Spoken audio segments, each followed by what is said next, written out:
Tetapi proses pelaksanaannya, Mas, ini saya perlu sampaikan kepada masyarakat Kabupaten Pati. Program PTSL ini kita akan melakukan identifikasi fisik atau pengukuran itu seluruh bidang tanah secara sensus untuk satu desa.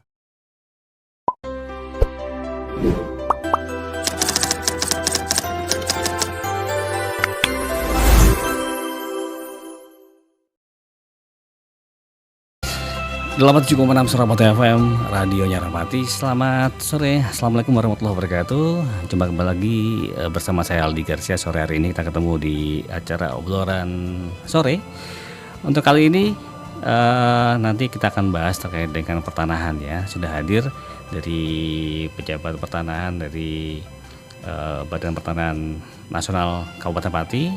Selamat sore Bapak. Sudah hadir. Selamat sore Mas Aldi. Sore Mas Aldi. Ada Bapak Jaka. Ya. Selamat sore Pak Jaka dan juga Bapak teman Bapak Pak Wahyu. Pak Wahyu ya. Pak Wahyu. Ini Pak Jaka sebagai Kepala Kantor Badan Pertanahan Nasional Kabupaten Pati Pak ya. Iya. Baik Pak, sore hari ini kita akan bahas terkait dengan PTSL. Nah, PTSL ini yang banyak ditanyakan oleh masyarakat. Ditanyakan dan dinantikan. Dinantikan juga Pak, karena memang banget bang iritnya Pak. Iya. Nah ini nih, jadi buat para pendengar setia Surabaya dimanapun Anda berada, yang sore hari ini ingin menanyakan terkait dengan PTSL ya, bagaimana mengurusnya dan apa syaratnya, dan nanti juga desanya masuk apa tidak, karena nggak semua desa masuk ya Pak ya. Iya. Itu di jadwal digilir tuh, jadi gantian. Karena memang kalau sekarang tuh kalau dibuka PTSL pasti berkasnya di BPN numpuk Pak. Betul. Antriannya lama mesti ya kan gitu. Baik, mungkin dari awal kita bisa menjelaskan dulu. Jadi Pak Jaka terkait dengan PTSL tuh bagaimana penjelasannya Pak? Oke, terima kasih Mas Aldi.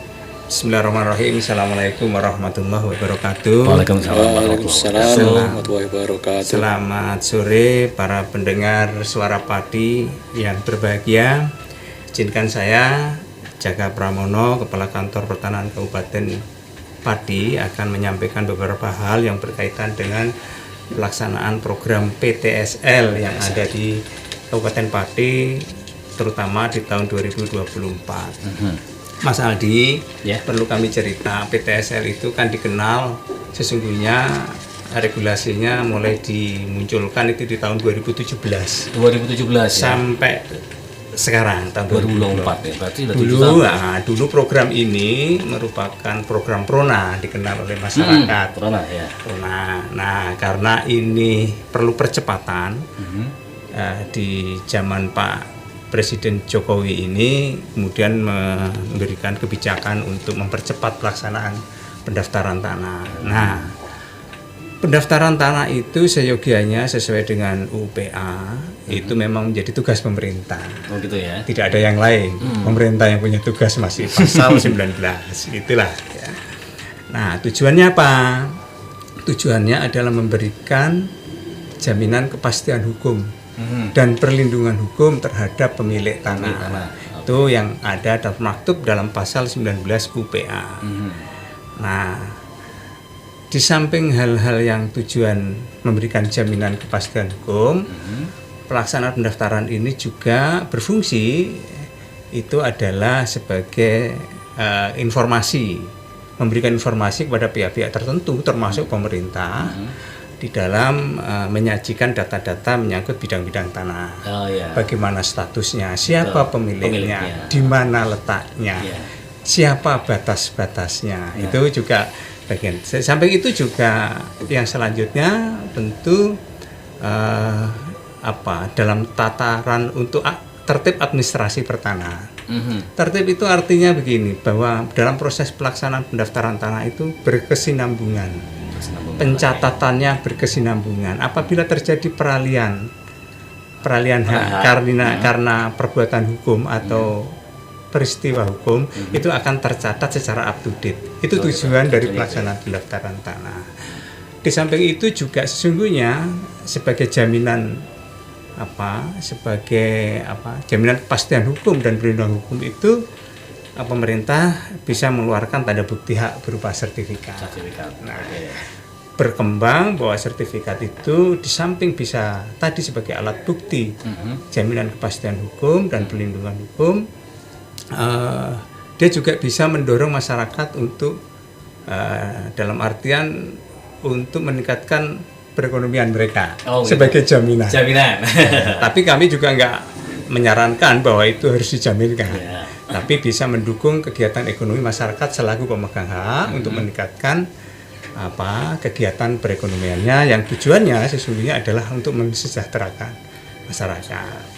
Nah, perlu saya khusus di padi, Mas Aldi, perlu kami ceritakan bahwa jumlah bidang tanah di padi itu perkiraan kami berdasarkan data DHKP dan perhitungan-perhitungan kami sesuai formulasi bahwa jumlah bidang tanah itu perkiraan kami ada 1.050.000. 1.050.000 bidang. Ya, jadi ada 1.050.000 parcel atau bidang tanah yang ada di padi.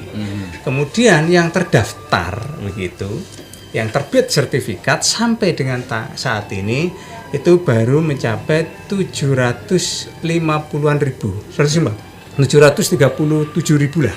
Masih banyak ya, Pak? Masih banyak, artinya masih ada 300.000 lebih yang seyogianya harus kita kejar penyelesaiannya. Hajatnya sebenarnya di dalam masa pemerintahan Pak Jokowi itu harus bisa selesai sampai 2025. Targetnya. Tetapi rupanya perkembangan jumlah bidang ini juga seiring waktu dia bertambah karena adanya fragmentasi, ada pemecahan-pemecahan karena dijual sebagian atau karena pewarisan dan lain-lain, sehingga terjadi perubahan jumlah bidang tanah yang dari waktu ke waktu karena kebutuhan masyarakat dan juga karena memang kepemilikannya beralih ataupun terfragmentasi kepada keturunan-keturunan yang dulu pemegang haknya adalah satu. Seperti itu. Nah, berdasarkan data yang saya himpun dari tahun 2017 sampai saat ini memang setiap tahun Kabupaten Padi itu mendapatkan kuota dari pemerintah pusat melalui APBN. Itu jumlahnya kurang lebih hampir rata-rata 30.000 atau 25 sampai 30.000 per tahun. Per tahun ya. Dan pada tahun 2014 ini juga kita mendapatkan kuota 25.000 sertifikat yang dihajatkan itu untuk masyarakat. Di 2024 ya? 2024. Nah, kita di tahun ini ada beberapa desa yang sudah kita tunjuk sebagai lokasi PTSL. Yang kesiapannya sudah dilaksanakan atau sudah disiapkan oleh desa-desa yang memang pernah menyampaikan kepada kami bahwa desa-desanya siap untuk atau bisa dijadikan penetapan lokasi untuk kegiatan PTSL. Kita sudah menunjuk ada 45 desa yang tersebar di 16 kecamatan. Memang tidak semua desa di Padi.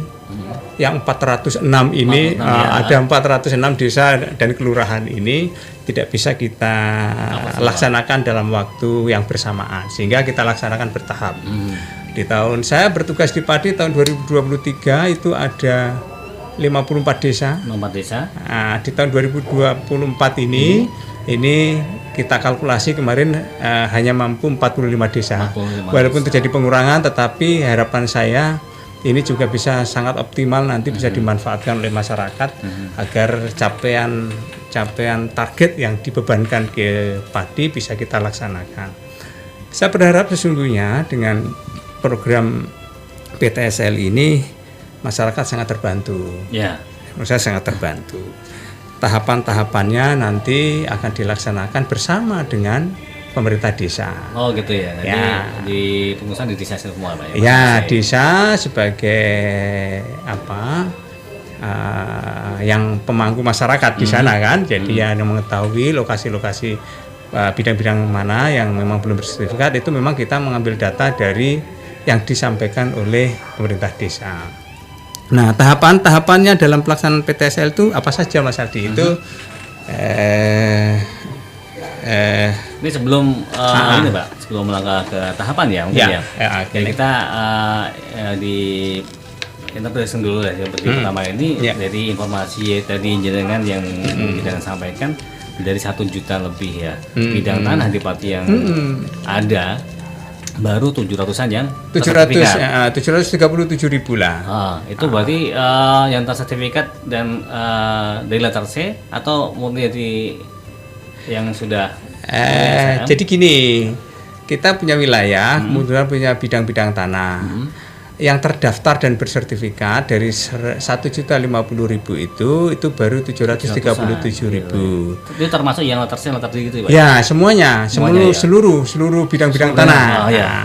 Nah, yang sisanya yang 300 lebih itu 300.000 lebih itu memang masih alat buktinya yang dimiliki oleh masyarakat itu masih berupa letter C, rata-rata letter C ataupun dasarnya memang letter C, tetapi dia peroleh pemecahannya dari letter C. Belum dari penetapan sertifikat. Itu kira-kira seperti itu. Kalau dari letter D masih bisa Pak? Ya semuanya itu kan dasar penguasaan letter C, letter D, atau kwitansi yang diperoleh dari jual beli. Itu semuanya sebagai dasar perolehan tanah. Kadang gini Pak, jadi karena warisan dari tinggal orang tua zaman dulu karena nggak diurusin mungkin karena mampu semua, tapi anak cucunya nanti yang ngurusin gitu kan, nanti kalau terdewa itu nanti. Oh iya, nggak ada masalah. Itu hanya alat bukti yang menunjukkan adanya hubungan hukum antara subjek dan objeknya. Oh gitu ya. Apakah dasarnya perolehannya jual beli, hibah, tukar menukar atau kewarisan tadi? Bisa. Semuanya bisa. Nah itu masyarakat. Jadi untuk pendengar Surapati tadi yang bisa diuruskan dari letter D, letter C itu bisa, dan tidak semua desa tapi ya ada 45 desa di tahun ini kita targetkan di 16 kecamatan. Per kecamatan bagi berapa desa Pak? Ini kalau distribusinya satu kecamatan, misalnya di kecamatan Jakenan itu ada 4 desa. Desa Karangrowo, Tambah Mulyo, Kalimulyo, Mantingan Tengah. Kemudian kecamatan Juwana ada 4 desa. Desa Bakaran Kulon, Margomulyo, Dukut Alit. Kemudian Gading Rejo. Kemudian kecamatan Batangan ada desa Kuniran, desa Ngening, desa Kedalon. Kecamatan Pucakwangi ada desa Kepoh Kencono dan desa Tertek. Kemudian kecamatan Padi juga ada desa Sugiharjo dan desa Dengkek. Kemudian di kecamatan Tambak Romo hanya 1 desa di Mangun Rekso. Kemudian di Sukolilo ada desa Sukolilo dan desa Kedumulyo. Kecamatan Gunung Kal ada 3 desa, desa Jembulunut, desa Sampok, desa Banca. Terus kecamatan Terangkil itu ada desa Tegal Harjo dan Rejo Agung. Kecamatan Tayu ada Tunggul Sari, Dororejo dan Bendon Katon Kidul. Kemudian kecamatan Gembong ada Poh Gading, Ketanggan dan Pelukaran. Kemudian kecamatan Junwa ada desa Sumur dan desa Ngablak. Kemudian kecamatan Wedari Jaksa itu ada Panggung Royom. Terus desa Wedari Jaksa sendiri dan Bangsal Rejo. Kemudian kecamatan Yaken ada Taman Sari dan Sumber Arum. Kemudian Margoyoso itu ada desa Sidomukti, Purworejo, Ngemplak Kidul, Bulumanis Lor, Cebolek Kidul. Terus kemudian kecamatan Kayen ada Serikaton, desa Serikaton. Kemudian di Margorejo ada Soko Bubuk dan Badekan. Itu aja ya. Jadi itu ada 45 desa. Pati ada 2 desa. Sebaran ini sesungguhnya ini ditentukan pada saat kesiapan desa. Kesiapan desa untuk menyiapkan data-data, dan juga saya kira peran masyarakat mendorong desa untuk untuk mempersiapkan diri di dalam pelaksanaan program ini sangat penting. Karena kita juga BPN dibatasi waktu, tenaga, tentu kita harus memformulasi tenaga waktu ini supaya bisa bisa melaksanakan untuk seluruh desa yang kita targetkan gitu. Biar nggak kelamaan, Pak. Ya, biar nggak kelamaan. Kan tanpa support desa dan masyarakat, BPN nggak bisa melaksanakan apa-apa. Iya, Sebenarnya itu. Iya, betul sekali. Baik, itu tadi desa-desanya dan wilayahnya, dan sekarang untuk tahapan mungkin yang masyarakat belum tahu ya, tahapan PTSL itu bagaimana sih, dan juga syaratnya bagaimana sih, Pak? Ya, syarat ya, syarat dan tahapan. Tentu syarat dulu lah supaya bisa dipahami oleh masyarakat. Nah, ya, kalau syarat sesungguhnya tentu yang paling pokok, syarat utama ya ada tanahnya. Ada bidang tanahnya. Ada bidang tanahnya. Nanti kalau nggak ada tanahnya nggak bisa dikeluarkan itu. Terus kedua ada subjeknya. Oh gitu ya. Hal-hal yang lain, surat-surat itu sesungguhnya adalah alat bukti yang bisa membuktikan atau yang menyatakan ada hubungan hukum antara subjek dan objek. Kepemilikan ya. Syaratnya yang pertama tentu ID masyarakat atau subjek, yaitu fotokopi KTP, kemudian fotokopi kartu keluarga, kemudian fotokopi SPPT PBB. PBB terbaru. PBB itu menunjukkan bahwa masyarakat itu mengelola dengan baik tanahnya sehingga itu bermanfaat begitu, dan juga sebagai bukti bahwa dia menguasai dan mengelola tanah itu dengan baik. Kemudian alas hak bukti kepemilikan bisa letter C, bisa waris, bisa kwitansi, bisa segel dan lain-lain. Artinya apa? Alat bukti kepemilikan itu menjadi dasar kita bisa meneliti apakah ada hubungan hukum. Tadi saya cerita antara subjek dan objek, antara orang dengan objek tanahnya. Kita baca dari alat bukti yang disampaikan. Nah, alat bukti tadi sesungguhnya kalau saya cerita lebih umum itu adalah cara perolehan masyarakat. Cara perolehan masyarakat itu secara umum ada dengan apakah itu perbuatan hukum ataukah itu peristiwa hukum. Perbuatan hukum itu perolehannya dengan cara jual beli. Hibah, tukar menukar. Kemudian peristiwa hukum itu adalah waris. Karena otomatis kalau pewaris meninggal, ahli waris yang memiliki itu. Di samping itu, secara umum tadi cara perolehannya itu juga ada cara perolehan tanah berdasarkan undang-undang lain. Misalnya karena lelang. Oh, lelang. Tentu lelang itu bagian-bagian yang diakomodir karena ketentuan lain itu sebagai alat bukti atau cara perolehan tanahnya dengan cara lelang. Kemudian dua, karena putusan pengadilan yang sudah inkrah atau sudah berkekuatan hukum. Apabila sebuah objek tanah dipersengketakan oleh para pihak, kemudian dia meminta putusan pengadilan karena melakukan upaya hukum di badan peradilan, ada putusan pengadilan yang berkekuatan hukum, BPN hanya tinggal mencatat sebenarnya dari proses itu. Itu juga tidak inkrah. Yang ketiga itu adalah wakaf. Wakaf itu juga demikian, bagian dari cara perolehan nadir tadi yang diberikan oleh pemakai untuk kepentingan umat, biasanya begitu wakaf. Wakaf sama hibah beda, Pak ya? Beda. Hibah itu perbuatan hukum, wakaf ini kan memang diperuntukkan kepentingan umum. Bersama umum sifatnya kemudian keagamaan maksudnya di posisi itu ya. Nah, kemudian di samping itu mengisi dan menandatangani formulir belangko-belangko yang disediakan oleh BPN dalam rangka melengkapi pemberkasan. Nah, itu terkait persyaratan. Kemudian yang hal-hal yang terkait dengan tahapan, mungkin Pak Wahyu lah nanti yang bisa menambah di tahapan-tahapan pelaksanaan ini. Karena Pak Wahyu ini, Mas Aldi, itu termasuk tim pelaksana PTSL yang di Kabupaten Padi. Nanti biar membantu. Saya tak juga sambil jelas-jelasnya pelaksanaan. Nanti sebelum kita ke tahapan. Itu ya sebelum tahapan. Itu yang persyaratan itu yang menyangkut pemberkasan ya. Ini semua harus disediakan oleh peserta program. Masyarakat ya. Biasanya ini dibantu oleh panitia desa sih. Biasanya gitu. Desa untuk mempermudah. Tapi semua proses ini sesungguhnya menjadi domain peserta program.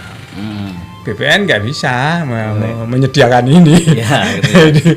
Ini Desa. menjadi domain desa. Kolektif desa berarti Pak ya.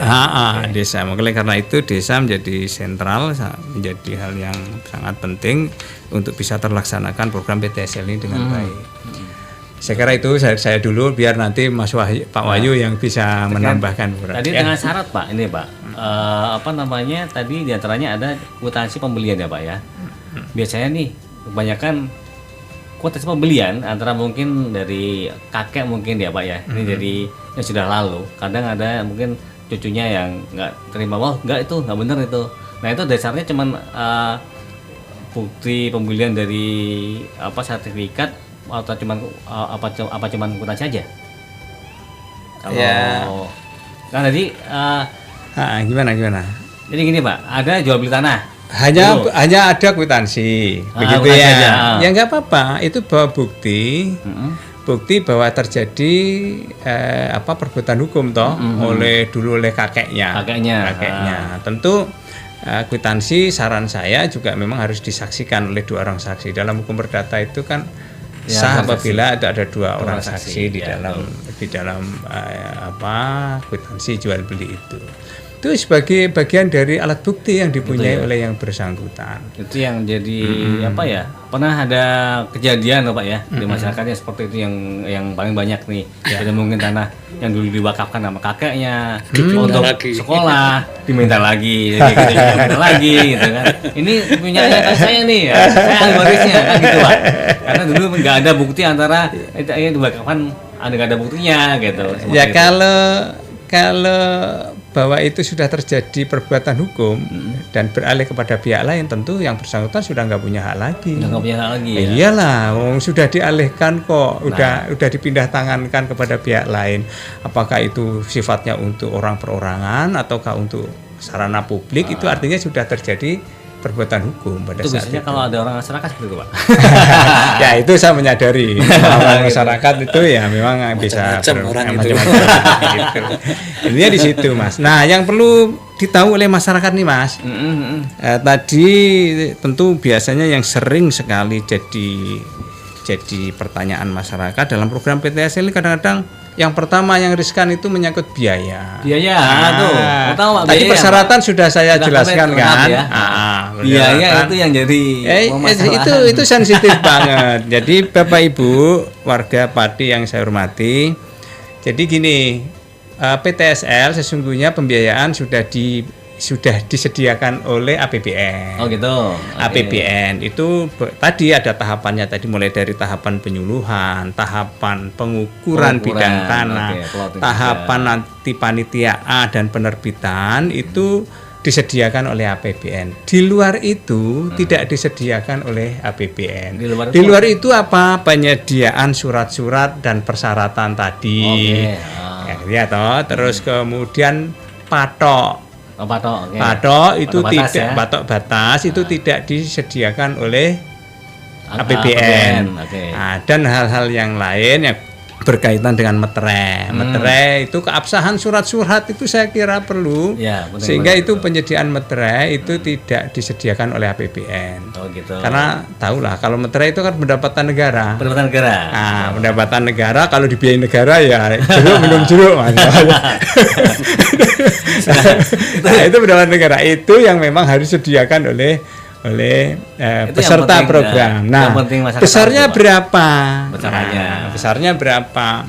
Ketentuan diatur oleh 3 menteri, Menteri BPN, kemudian Menteri Dalam Negeri, dan juga oleh Menteri Desa pada tahun 2017 itu ada SKP 3 Menteri bahwa pembiayaan persiapan itu termasuk biaya persiapan tadi. Nah, di tahapan persiapan untuk surat-surat, untuk patok dan pemasangannya dan termasuk meterai itu SKP 3 Menteri 150.000. Tetapi di dalam ketentuan SKP 3 Menteri itu apabila memang dirasa tidak mencukupi, desa, panitia desa bisa menambahkan, dan itu alhamdulillah di Pati ada regulasi yang sudah diterbitkan oleh Pak Bupati, memberi kebijakan nomor 1 tahun 2020 Satu, tentang pembiayaan persiapan pendaftaran tanah sistematis lengkap di Kabupaten Pati dari 150 bisa ditambah maksimal 250, jadi totalnya itu 400.000. Tetapi kurang boleh, Mas, tergantung kesepakatan ya antara masyarakat peserta program dengan panitia desa. Nah, BPN tidak ikut serta dalam proses pembiayaan itu karena kita menggunakan pembiayaan yang sudah tersediakan oleh APBN. Jadi saya tolong juga masyarakat panitia desa jangan memberikan biaya itu untuk kepentingan teman-teman BPN. Itu saya itu. Itu memang pure murni kebutuhannya adalah kebutuhan peserta program. Tadi kan fotokopi surat-surat, kemudian materai, terus pembelian patok, yang itu semuanya harus disediakan oleh peserta program. Nah, itu yang kemarin sempat jadi polemik juga sebenarnya, Pak. Karena biayanya berbeda-beda, Pak, antara desa satu dengan desa yang lain. Bisa jadi, tetapi di Padi saya kira dengan regulasi yang sudah ada dengan Perburup itu maksimal totalnya 400.000. Tidak boleh lebih dari itu. Nah, sebelum itu, Pak, semua ada Perburup itu. Oh iya. Jadi sebenarnya kalau masalah kalau semua biaya sama, itu nggak akan ada polemik masyarakat gitu. Karena ada berbeda-beda itu tadi, Pak. Jadi ini masyarakat juga perlu tahu juga ya, PTSL tuh biaya tambahnya tadi ya patok, ada materai juga kita beli sendiri, fotokopi juga, untuk dokumen-dokumen itu juga biaya kita sendiri. Karena nggak ditanggung APBN tadi. Nah, itu bukan pungli bukan, tapi itu memang itu tidak ditanggung APBN. Kalau misalkan mau beli sendiri nggak apa-apa. Monggo itu kesepakatan dengan panitia desa. Soalnya itu nanti kolektif di pemerintah desa pengurusannya. Itu yang perlu Anda pahami. Jadi semua nggak gratis. Jadi kalau orang mau gratis ini Pak. Gratis. Ada biayanya. Itu. Kadang gitu ya. Waduh, nggak ada biaya, tapi kok suruh bayar gitu. Itu penjelasan seperti itu ya mendengarnya. Nanti yang mau tanya silakan, nanti bisa menanyakan di. Mungkin kalau tahapannya, Mas. Tahapan nanti ya. Boleh tahapannya nanti sampaikan oleh Pak Wahyu ya. Dan nanti masyarakat kalau mau tanya silakan di line telepon bisa di 0295381716 atau di 081390575555. Tanya nanti ya. Untuk tahapan, nah ini penting banget ini untuk Anda para pendengar yang ingin mengurus PTSL sebelum nanti dibuka ya Pak ya, berjalan dipersiapkan dulu. Monggo Pak Wahyu, persiapannya bagaimana Pak? Terima kasih Mas Aldi, Bapak Ibu pendengar Suara Pati dimanapun berada. Mohon izin ini kami coba meneruskan apa yang sudah disampaikan oleh Bapak Kakan terkait dengan tahapan PTSL. Jadi di sini di leaflet ini sudah kami tulis tahapan PTSL itu meliputi 1, tahap perencanaan dan penetapan lokasi PTSL. Nah, seperti yang tadi disampaikan bahwa tahun ini kan kita ada kuota 25.000 bidang. Nah, berdasarkan penlognya sudah ditetapkan ini penlog ini yang tersebar di 45 desa. Jadi 25.000 dibagi 45 ya. Ya, jadi itu kita semua berlomba-lomba agar bisa segera menyelesaikan pemberkasan karena kita bekerjanya ada batasan waktu Pak, 1 tahun anggaran pokoknya ini kerja keras, kerja berat tapi senang-senang saja Mas menyenangkan masyarakat. Tahapan yang kedua adalah persiapan. Nah, kami sudah melakukan persiapan meliputi persiapan di internal kantor, meliputi pembuatan peta kerja, pemetaan melandingkan bidang-bidang tanah yang tadi sudah disampaikan yang 737.000 itu berusaha kita landingkan. Hanya yang di 45 desa ini coba kita landingkan semuanya. Kemudian ada penyiapan SDM, sarana prasarana dan koordinasi dengan aparat pemerintah. Ini sudah kita lakukan Mas. Persiapan menuju ke kegiatan. Nah, di tahapan persiapan ini khusus yang di desa itu kemudian kan ada kegiatan pengumpulan dokumen, penyiapan dokumen lah seperti surat-surat, fotokopi letter C, kemudian ada penyiapan patok. Nah, hal-hal yang seperti ini kan seperti tadi disampaikan tidak diakomodir di APBN. Tapi beruntunglah di Kabupaten Pati Pak Bupati ini sudah melakukan kegiatan yang bersifat mengatur lah. Jadi agar tidak terjadi kegiatan sing menimbulkan potensi pungli.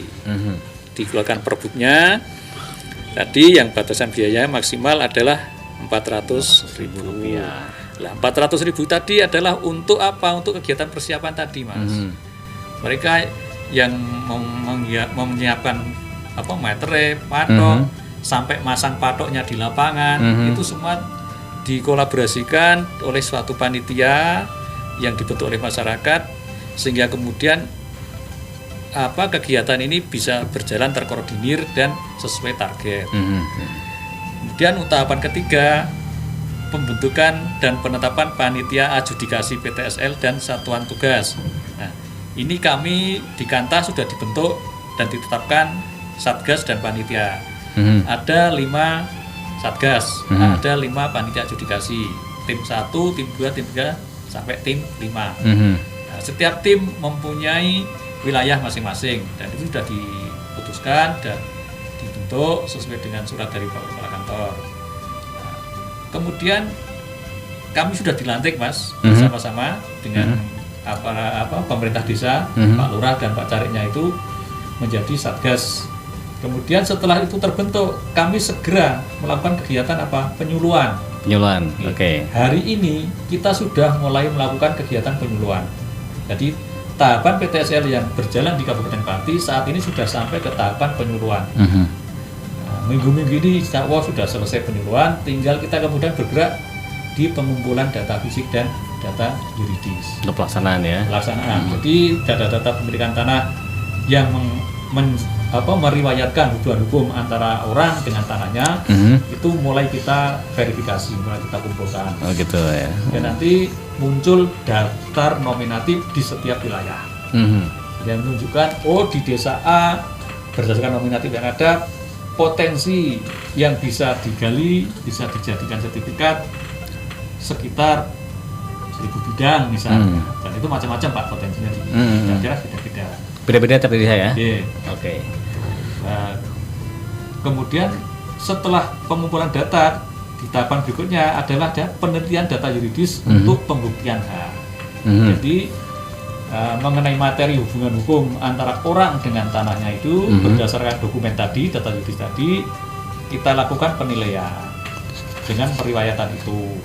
Nah, kita juga kemudian setelah itu semua kita kerjakan, hasilnya dibuatkan dalam satu risalah, diumumkan. Ada pengumuman data fisik dan data yuridis. Peta yang sudah dibuat dilampirkan, berikut data yuridis, nama-nama calon pemiliknya atau pemohonnya. Peserta tadi. Pesertanya. Oke. Di tahapan pengumuman ini berlakulah nanti siapa yang merasa tidak puas atau merasa dilangkahi haknya bisa melakukan komplain ke panitia. Tentu saja komplain itu kita mengharapkan dalam bentuk tertulis, betul surat sanggahan bahwa itu yang dimohon Bapak itu tidak benar karena sebenarnya itu haknya masih hak bersama. Misalnya gitu Pak. Itu pengumuman itu setelah selesai masa waktunya 14 hari. 14 hari. Kemudian dilakukanlah penegasan konversi pengakuan hak dan pemberian hak. Setelah itu semua selesai, baru dibukukan haknya dan diterbitkan sertifikat. Nah, setelah itu selesai, barulah dokumentasi penyerahan itu dilakukan kompilasi. Itu menandai selesainya kegiatan administrasi adjudikasi berhak tanah lewat PTSL. Oh gitu ya. Itu tahapan-tahapan dan itu 1 tahun anggaran Mas kita dibatasi. 1 tahun anggaran. Itu ada mungkin gini Pak, tiap desa kan kotanya beda-beda ya Pak ya? Ada yang mungkin 1.000, ada 500 gitu. Tergantung ketersediaan bidang tanahnya di masing-masing desa gitu, yang Pak, belum bersertifikat. Gitu ya Pak ya. Tetapi proses pelaksanaannya Mas, ini saya perlu sampaikan kepada masyarakat Kabupaten Pati. Program PTSL ini kita akan melakukan identifikasi fisik atau pengukuran itu seluruh bidang tanah secara sensus untuk satu desa. Gitu ya. Harapannya apa? Sesungguhnya di dalam proses mengapa harus diambil seluruh, apakah sudah bersertifikat atau belum, itu kita data fisiknya supaya tidak terjadi tumpang tindih. Tidak ada gap, tidak ada celah, tidak ada gap, tidak ada celah, tidak ada overlap, tidak ada tumpang tindih. Sehingga peta tiker ya Pak, bahasa yang kita dulu ya Pak ya. Tiga yang dari bidang demi bidang itu tertata di dalam satu peta yang kita baca tidak terjadi sengketa batas. Gitu ya. Harapannya itu tadi tidak terjadi sengketa batas. Karena sering saya katakan di beberapa forum bahwa sengketa tanah itu secara umum itu ada 3. Sengketa batas, sengketa hak.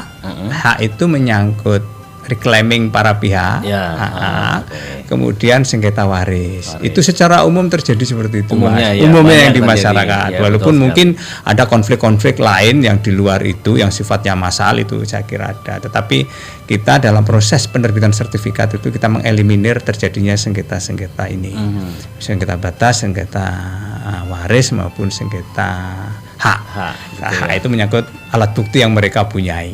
Itu kadang-kadang mereka saling adu itu Mas. Saling adu. Tetapi kami tidak berharap sih tidak ada hal-hal yang saya kira masalah pertanahan itu karena menyangkut hajat hidup orang banyak. Hal-hal yang seperti ini harus kita perhatikan, kita teliti supaya tidak ada persoalan di kemudian hari. Nah kalau misalkan ini ada juga Pak yang sering itu tumpang tindih ya Pak ya.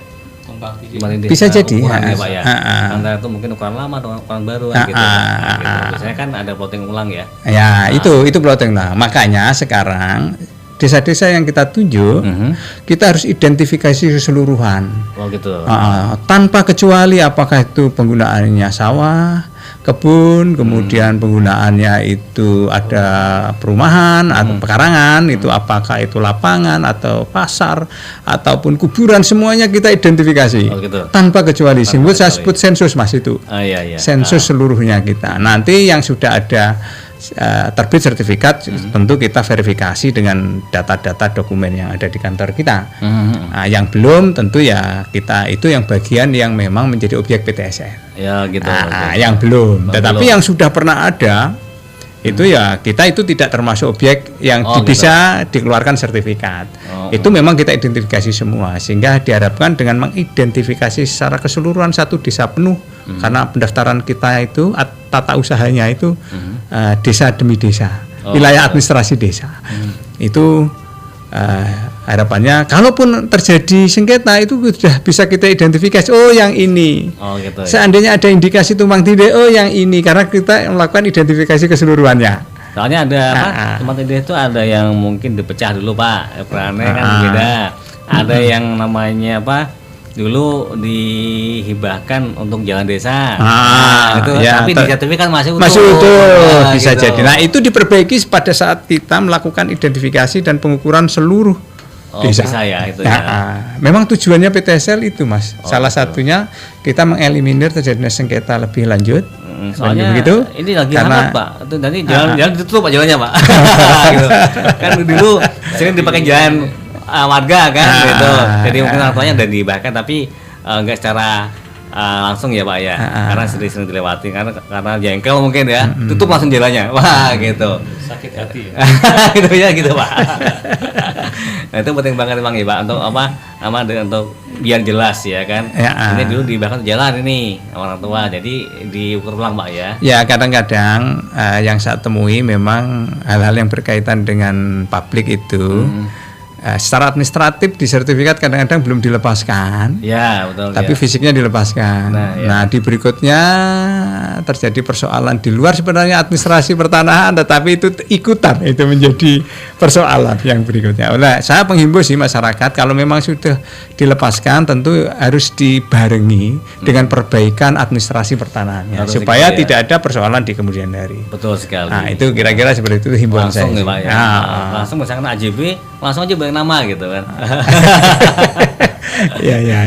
Nah, tadi untuk gitu Pak ya. Tahapannya tadi udah dijelasin sama Pak Wahyu juga.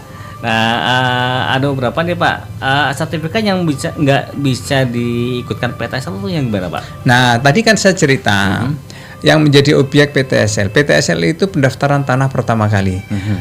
Pendaftaran tanah itu prosesnya ada tadi kan. Sebenarnya ada yang pertama kali, ada yang derivatif. Derivatif itu pemeliharaan data Mas. Artinya begini, bahwa objek bidang tanah yang sudah bersertifikat dalam proses pencatatannya itu tadi bisa karena ada perubahan-perubahan data, karena pemecahan, karena waris, dijual beli sebagian dan lain-lain, itu sudah yang bersertifikat, itu tidak masuk objek PTSL. Oh gitu ya. Yang memang yang menjadi objek PTSL yang murni betul-betul belum pernah di objek itu terbit sertifikat. Oh iya. Itu yang menjadi lokus atau yang menjadi peserta program adalah masyarakat yang mempunyai tanah yang memang di tanah yang dimilikinya itu belum pernah terbit sertifikat. Kalau dia beli dari sebagian yang dulu pernah bersertifikat, kan memang masyarakat nggak pegang sertifikat karena masih ada induknya. Nah, itu nggak bisa masuk. Nggak bisa masuk dalam program ini. Kalau sertifikat lama misalnya tahun 70 gitu Pak, itu bisa nggak? Regulasinya nggak boleh. Nggak boleh ya? Nggak boleh, karena itu dianggap sudah sertifikat sertifikat. Tetapi kita identifikasi Mas, kadang-kadang di tahun 70 itu ada yang gambarnya ada yang nama saja. Cuma nama. Itu kadang-kadang begitu, ada yang tahun-tahun dulu belum sempat diukur itu. Nah, tapi nanti dalam pengukuran ini semua disapu bersih. Oh gitu ya. Sehingga pada saat yang lama itu muncul atau dimintakan gambarnya bisa kita proses. Oh, bisa diproses ya. Tetapi di luar program PTSL. Oh, di luar. Ya, tapi gambarnya ukurannya sudah ada semua. Jadi tidak ada pembiayaan pengukuran. Oh, gitu. Hanya tinggal dia pembaruan sertifikat itu sudah ada gambar yang sudah lokasi ya, jadi batas tanah itu aja. Artinya begitu Mas. Jadi kalau kita melalui loket kan kena pembiayaan PNBP karena kas negara, tapi kalau sudah ada gambarnya itu tinggal diterbitkan gambarnya kemudian diperbaharui sertifikatnya. Saya kira gitu. Nanti diploting untuk titiknya. Karena sekarang kan pakainya titik koordinat, pakai koordinat, sistem koordinat. Jadi untuk pembaruan itu juga penting banget Pak ya. Ya, saya kira update. Karena pendaftaran kita terus up to date Mas. Gitu ya. Kadang-kadang kan masyarakat menurut saya ini bukan menyalahkan, tetapi karena terbentur sesuatu, waktu, biaya atau apa, nantilah belakang. Kadang-kadang kan gitu Pak. Karena juga ada gini Pak, teman saya ada. Jadi saking banyak tanah Pak, saking banyaknya punya tanah, kakeknya, kakaknya cuma punya satu anak bapaknya, dan bapaknya tuh dia cuma 2 saudara. Saking banyak tanahnya nggak tahu kakeknya meninggal, nggak tahu tanah di mana Pak. Gitu. Jadi ada tanah sawah yang dikerjakan orang gitu, tapi nggak bisa meng-HI. Dia nggak tahu itu tanah dia atau enggak, sertifikatnya tapi nggak tahu lokasinya. Itu gimana Pak ngurusnya Pak? Ya, saya kira sebagai pemilih harus mengetahui ya. Iya harus mengetahui. Masa sih kadang kan dia punya tanah tapi nggak tahu. Dulu cuek dari kakeknya itu, ketika dia meninggal dulu banyak sertifikat. Itu memang potensi menjadi sengketa dan konflik. Iya betul. Itu memang seperti itu. Tapi seyogianya sebagai pemilik dia harus ada kewajiban untuk memelihara tanahnya. Harusnya seperti itu ya. Iya. Pemeliharaan tanah di pasal 10 UPA itu harus kewajiban pemegang hak harus memelihara tanahnya loh. Itu kalau enggak ya itu gimana? Masih letter C. Kalau letter C artinya belum bersertifikat. Belum. Karena dulu memang bapak kakeknya itu perangkat desa zaman dulu. Pak Lurah zaman dulu Pak. Jadi kan dulu kan banyak Pak. Tanahnya banyak. Kalau kakek saya dibagi-bagi Pak. Iya. Oke, masyarakat bisa tanya nanti sekali terkait dengan PTSL, monggo silakan yang masih belum paham nih ya. Bisa menanyakan terkait bagaimana Pak pengurusannya, bagian biaya tadi yang belum paham, tadi udah jelasin biayanya itu berapa sudah. Jadi nggak gratis tis nggak ya Pak ya. Nah, jadi ada yang mengklaim bahwa katanya Pak Presiden gratis tis. Jadi pahami dulu, kan harus pahami dulu prosesnya itu bagaimana, apa yang gratisan apa gitu kan, biayanya tadi di luar dari APBN itu ada tadi persiapan dokumen materai juga, patok itu juga disediakan oleh peserta. Misalkan nggak percaya beli sendiri aja. Enggak, itu kesepakatannya. Gitu. Ya dia tahu biaya. Oh iya biaya. Nanti kalau lebih mahal Pak, ikut saya aja Pak. Nah, gitu kan gitu. Naik materai jangan bikin sendiri Mas. Ya, ini penjara Pak.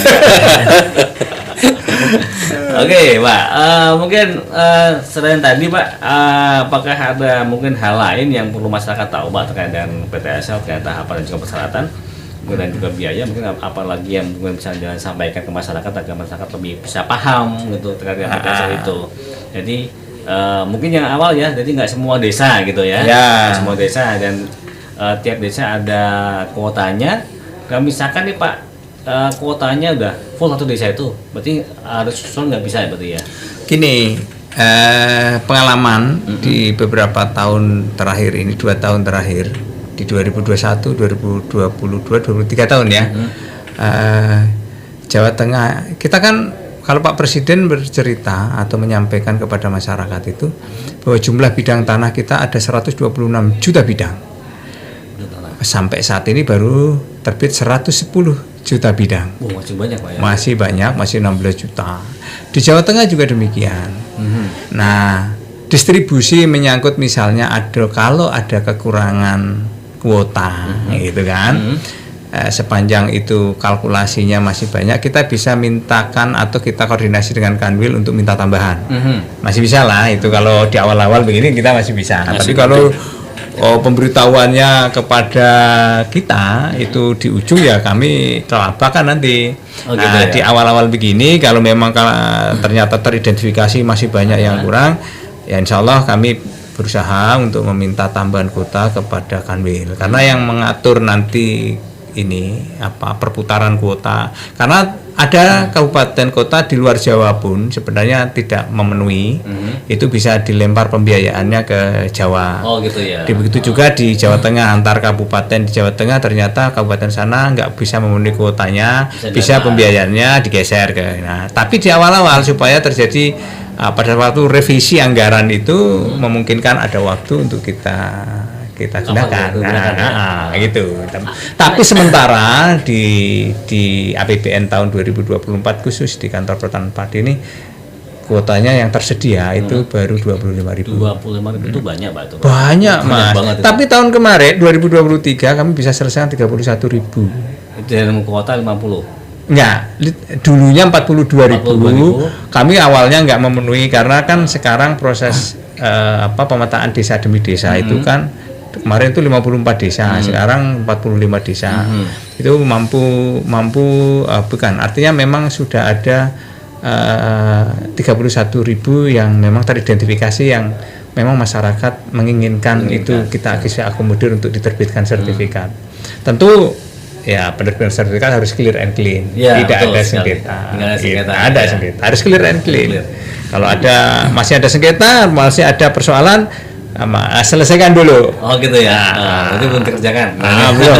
Tapi diukur tetap, diidentifikasi fisik tetap, sehingga kita akan tahu, ini dulu yang potensi masih ada sengketa. Ini masih wait and see, sampai clear and clean, tidak ada persoalan dengan pihak-pihak lain. Baru proses diterbitkan sertifikat. Gitu ya. Nggak apa-apa, apakah mandiri, apakah melalui program lagi kalau ditetapkan atau bagaimana itu soal nantilah proses berikutnya. Kalau tahun kemarin berarti kuotanya masih ada kelebihan Pak ya? Kalau dibandingkan tahun kemarin 31 kan banyak 31 toh. 31.000. Tapi itu kan sampai tahun kita ini kan baru awal ini. 25 baru awal. Bisa jadi kalau memang ternyata bahwa objek tanah yang ada di 45 desa itu misalnya nanti kita hitung yang harus dikeluarkan sertifikat lebih dari 25.000 ya kita minta tadi tambahan. Mudah-mudahan dapat. Ini ada satu lagi Pak. Tapi kalau misalnya nggak terakomodir di tahun ini karena memang sudah stop, tidak ada anggaran dari APBN, kita tetapkan lagi di tahun depan. Gitu ya. Karena sudah kita ukur semua. Nah ini terkait dengan satu lagi Pak yang kelewatan ini. Ini penempatan tanah tapi dia nggak punya bukti kepemilikan mungkin ya. Tanah Gendom ya, benar ya? Gendom itu kan hak barat dulu. Itu gimana Pak? Barat. Jadi kalau terkait dengan hak Gendom, sesungguhnya dengan berlakunya UPA itu dia harus dikonversi tahun 20 tahun berarti sampai dengan tahun 80. Ya, aturan itu. Tahun 80. Tetapi kalau sudah menjadi tahun 80 kok belum dikonversi, statusnya sesungguhnya menjadi tanah negara. Oh gitu. Tanah negara yang dikuasai oleh orang perseorangan. Oh gitu. Apakah itu boleh dimohonkan hak? Boleh. Oh, sepanjang beliau yang bersangkutan itu mengelola dengan baik dan tidak ada pihak lain yang berkeberatan. Oh gitu, nggak ada yang klaim juga gitu. Nggak ada yang klaim. Kan bisa-bisa aja itu dulu hak gendom, tercatatnya di dalam hak barat dulu. Karena ada ditetapkannya UPA tahun 60 terjadi peralihan regulasi begitu. Itu harus memang di ketentuan UPA itu harus segera dikonversi menjadi hak milik ya Pak. Hak milik ke masyarakat. Tapi belum sempat, tapi statusnya masih gendom nggak apa-apa. Tapi setelah tahun 80 berarti menjadi statusnya sebenarnya tanah negara. Tanah negara yang dikuasai oleh masyarakat. Nah, masyarakat atau perorangan. Gitu. Kalau itu diklaim petasan nggak bisa berarti ya? Boleh. Oh boleh. Boleh. Betul, ya? Boleh. Saya bilang tadi seluruh boleh. Yang belum pernah bersertifikat boleh. Oh gitu ya. Statusnya menjadi tanah negara yang dikuasai. Ya. Kemarin dengan itikat baik gitu. Pernah ada teman tanya juga Pak, nguruskan teman juga. Jadi tanah Gunung Taku buka aturan memang maksimal tahun 80 itu ya. Harus konversi. Akhirnya suruh minta untuk surat tanah desa. Kan? Nggak masalah. Desa akhirnya mengiyakan bahwa itu dulu milik kakeknya. Iya. Kayak pengelola kakeknya penempatnya. Iya, kan pasti ada riwayatnya. Riwayatnya ada tahu.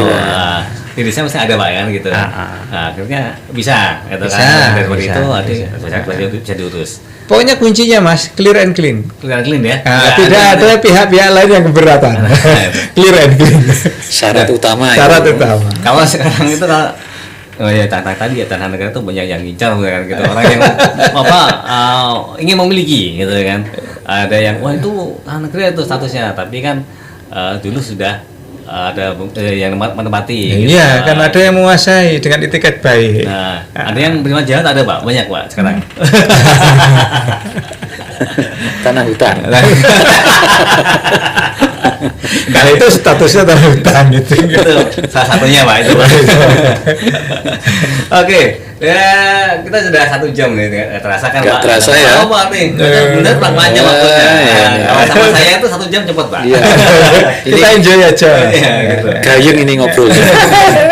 Mungkin kapan-kapan lagi bisa ini. Boleh. Nah itu mungkin kalau kita di luar petasan bisa nggak ini Pak? Ya gini, hal-hal yang lain Bapak Ibu sekalian warga Pati yang saya hormati, bahwa di samping BPN Semarang punya program PTSL, itu adalah program strategis. Kita juga sesungguhnya ada program-program lain yang dicanangkan oleh Pak Menteri. Itu di hari Sabtu dan Minggu kita tetap buka layanan. Oh gitu. Jadi di BPN di kantor kami itu melaksanakan 2 fungsi. Satu melaksanakan program yang kita harus menjemput bola kepada masyarakat. Yang kedua adalah layanan kepada masyarakat. Layanan ini masyarakat dengan inisiatifnya bisa mendaftarkan tanah melalui loket-loket yang ada di kami. Sabtu Minggu kita tetap buka. Biasanya kan Sabtu Minggu itu libur ya, tetapi loket kami tetap buka sampai jam 12. Oh, sehari. Untuk menerima permohonan layanan kepada kantor pertanahan. Oh, iya. Artinya Mas, kita nggak boleh libur oleh Pak. Iya, digoteng setengah hari Mas. Jadi Sabtu dan Minggu itu kantor pertanahan tetap buka untuk memberikan layanan kepada masyarakat. Wah, keren, silakan di istimewa banget ini. Baru kali ini. Baru kali ini layanan masyarakat itu pelayanan pemerintah minggu buka minggu. Itu tetap buka. Kecuali hari-hari besar agama dan hari-hari besar nasional itu tidak buka kita. Libur ya, tanggal merah. Tanggal merah. Nanti kalau beribadah disuruh tugas ya kan ya. Iya kan, betul sekali. Nanti diprotes Pak, di demo nanti. Ada demo nanti. Tetapi hari Sabtu dan Minggu yang tidak hari libur nasional tetap buka. Kita tetap membuka untuk memberikan pelayanan. Kami berharap Sabtu dan Minggu teman-teman yang bertugas ini dimanfaatkan oleh masyarakat, Pak. Nah, Mas bisa nanti kita untuk bisa untuk mengurus sesuatu yang menyangkut dengan layanan pertanahan yang ada di kantor BPN. Wah, berarti besok saya bisa ke sana, Pak. Monggo. Saya mau ngurus juga nih, Pak. Mungkin mau roya atau masang. Iya, saya mau roya. Saya mau roya. Sama peningkatan hak. Betul. Peningkatan hak. Jadi HGP ke SHM. Karena kita gini, di Sabtu Minggu ada beberapa masyarakat yang sebagian libur tidak bekerja, itu bisa memanfaatkan waktu untuk mengurus tanpa melalui perantara. Nah gitu. Saya berharap itu jangan pakai perantara. Oh iya. Oleh Sabtu Minggu bisa merasakan bagaimana layanan kita oleh masyarakat. Nah, besok saya ke sana. Jadi saya nggak usah pakai calon. Monggo itu digunakan oleh masyarakat Pati. Mudah-mudahan kami bisa memberikan pelayanan terbaik untuk masyarakat.